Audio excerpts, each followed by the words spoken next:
여러분, 전쟁이라고 하면 보통 칼이나 창 같은 무기를 떠올리시죠? 하지만 꼭 그런 것만은 아닙니다.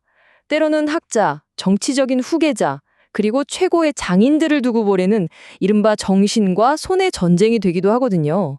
자, 여기 두 명의 조선인이 있다고 한번 상상해 보세요. 한 명은 나라의 녹을 먹던 고위 관료이자 뛰어난 학자, 강항입니다. 그리고 다른 한 명은요, 값을 매길 수 없을 만큼 아름다운 백자를 만들던 이름조차 남지 않은 최고의 도공이죠. 한 명은 전쟁 중에 포로로 잡혔고, 다른 한 명은 그 기술이 탐나서 아예 납치를 당했습니다. 그러니까 한쪽은 그 지성이 무기고, 다른 한쪽은 그 손 자체가 가치였던 거죠. 그렇다면 이런 전쟁에서 한 국가의 명운을 건 싸움에서 정말 더 가치 있는 건 뭘까요? 모든 것을 꿰뚫어보는 뛰어난 정신일까요? 아니면 세상에 없던 것을 만들어내는 이 숙련된 두 손일까요? 자, 그래서 첫 번째 이야기로 들어가 보죠. 바로 학자 그리고 찻잔입니다. 임진왜란이 어떻게 단순한 땅 따먹기 전쟁을 넘어서 지식과 아름다움을 향한 처절한 쟁탈전이 되었는지 그 배경부터 한번 살펴보겠습니다. 이 모든 이야기의 중심에는 당시 일본의 지도자 도요토미 히데요시가 남긴 말이 있어요. 칼은 나라를 얻지만 찻잔은 시간을 얻는다. 바로 이 한마디에 모든 게 담겨 있습니다. 히데요시가 단순히 조선을 정복하는 걸 넘어서 조선의 백자에 얼마나 집착했는지, 그리고 그 집착이 어떻게 전쟁의 또 다른 동기가 되었는지를 아주 명확하게 보여주죠. 때는 1597년. 전쟁은 아주 지독한 교착 상태에 빠져버렸어요. 명나라까지 참전하면서 일본군의 북진은 막혔고 전선은 완전히 고착화됐죠. 이제 일본 다이뮤들에게 새로운 전리품은 더 이상 땅이 아니었습니다. 바로 사람이었어요.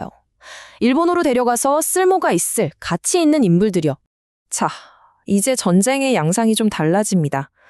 포로를 향한 전쟁이라고 할 수 있겠는데요. 여기서 우리는 한 나라의 미래를 통째로 바꿔놓을 세 종류의 포로들을 만나게 될 겁니다. 그들의 이야기를 한번 따라가 보시죠. 첫 번째는 전쟁 포로입니다. 바로 전선이 무너지는 그 혼돈 속에서 속수무책으로 사로잡힌 학자, 강항 같은 인물이죠. 그리고 두 번째는 정치적 포로입니다. 전쟁터에 나간 아버지, 즉 다이묘들의 충성을 담보하기 위해서 인질로 잡혀있던 아들들이에요. 마지막으로 세 번째는 기술의 포로입니다. 다른 누구도 대체할 수 없는 그 기술 때문이 말 그대로 납치된 최고의 장인들이었죠. 자, 그럼 이 세 부류의 포로들이 일본 땅에서 대체 어떤 시간을 보냈을까요? 이제 그들의 시선으로 직접 들어가 보겠습니다. 키워드는 바로 저항, 편집증, 그리고 창조입니다. 먼저 학자 강항의 실현부터 따라가 보죠. 1597년 전선이 무너지면서 그는 도도 타카토라의 군대에게 사로잡힙니다. 그리고 이 과정에서 정말 비극적인 일이 벌어지죠. 바로 그의 자녀들이 목숨을 잃게 됩니다. 1년 뒤인 1598년 이오라는 곳에 억류되어 있을 때 대담하게 탈출을 시도했지만 아쉽게도 실패로 돌아갔고요. 그 후 후시미로 이송된 그는 아주 비밀스러운 작업에 착수합니다.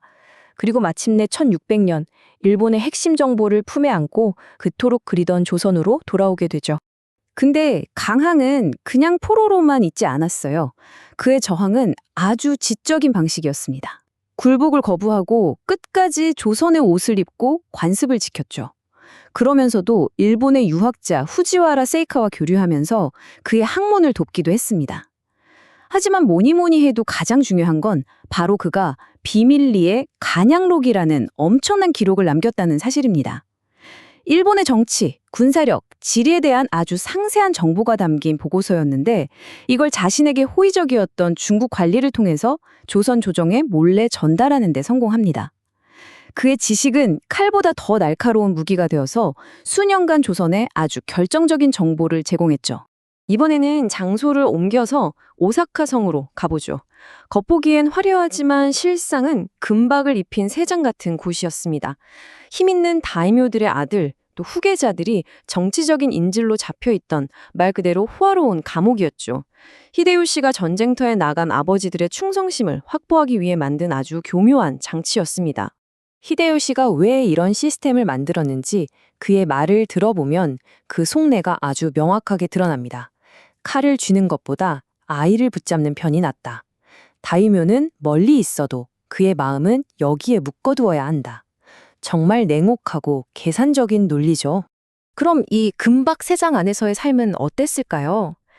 상상만 해도 숨이 막힙니다. 편지, 대화는 물론이고 표정 같은 감정 하나하나까지 모두 감시의 대상이었어요.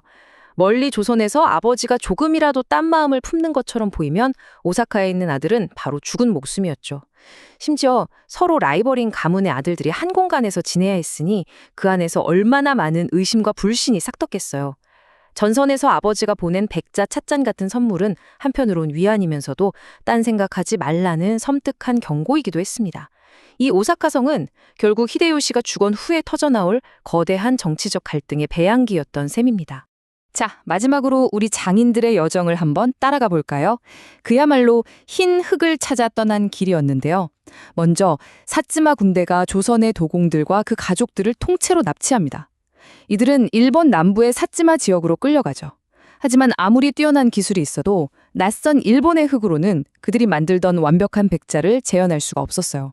그렇게 수년간의 고투 끝에 그들은 아리타라는 곳에서 백자의 원료가 되는 백자광을 기적적으로 발견합니다.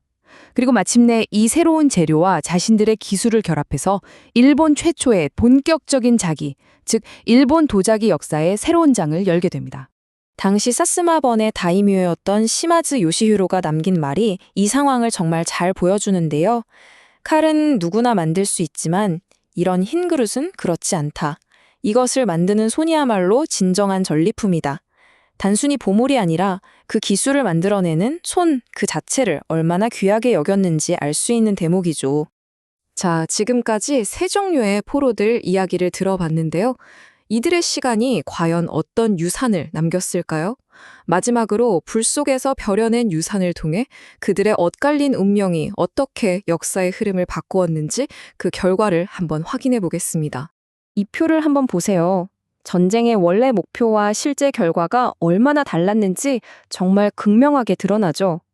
일본은 조선과 명나라를 정복하려 했지만 결과는 군사작전 실패였습니다. 다이묘들을 하나로 묶으려 했지만 오히려 경쟁만 심해져서 내전의 불씨가 됐죠.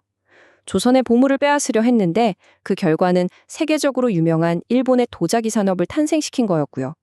일본의 힘을 과시하려 했지만 역설적으로 조선의 일본 내부의 약점에 대한 결정적인 정보를 넘겨준 셈이 됐습니다. 끌려간 조선 도공들이 남긴 유산은 아리타 야키라는 이름으로 일본 전체 도자기 산업의 초석이 되었습니다. 이게 그냥 도자기 하나 잘 만들게 된 수준이 아니라 한 나라의 문화와 경제의 판도를 바꾼 어마어마한 사건이었던 겁니다. 그럼 오사카성의 인질들은요? 그들의 유산은 훨씬 더 피비린내 나는 것이었습니다. 바로 일본 역사상 가장 중요한 전투 중 하나인 세끼가하라 전투였죠. 그 금박 세장 안에서 함께 지냈던 소년들이 어른이 되어서 앞으로 250년의 일본을 결정지을 그 거대한 전쟁에서 서로의 적이 되어 칼을 겨누게 된 겁니다. 오사카성에서 싹트였던 불신과 경쟁이 현실의 전쟁으로 이어진 거죠. 여기서 맨 처음 들었던 히데요시의 말을 다시 한번 떠올려 볼까요? 칼은 나라를 얻지만 찻잔은 시간을 얻는다. 이 말을 들으니 이제 기분이 좀 묘하지 않으세요? 정말 아이러니하게도 히데요시는 칼로 나라를 얻는 데 실패했습니다. 하지만 그가 그토록 탐냈던 찻잔을 만드는 기술은 시간을 넘어 일본의 역사를 바꾸는 거대한 유산이 되었습니다. 어쩌면 지금 우리가 당연하게 여기는 예술, 정치, 지식 속에도 이런 갈등의 유산들이 숨어 있는 건 아닐까요? 역사가 남긴 보이지 않는 흔적들이 오늘날의 우리를 어떻게 만들고 있는지 한 번쯤 생각해 보게 되는 질문인 것 같습니다.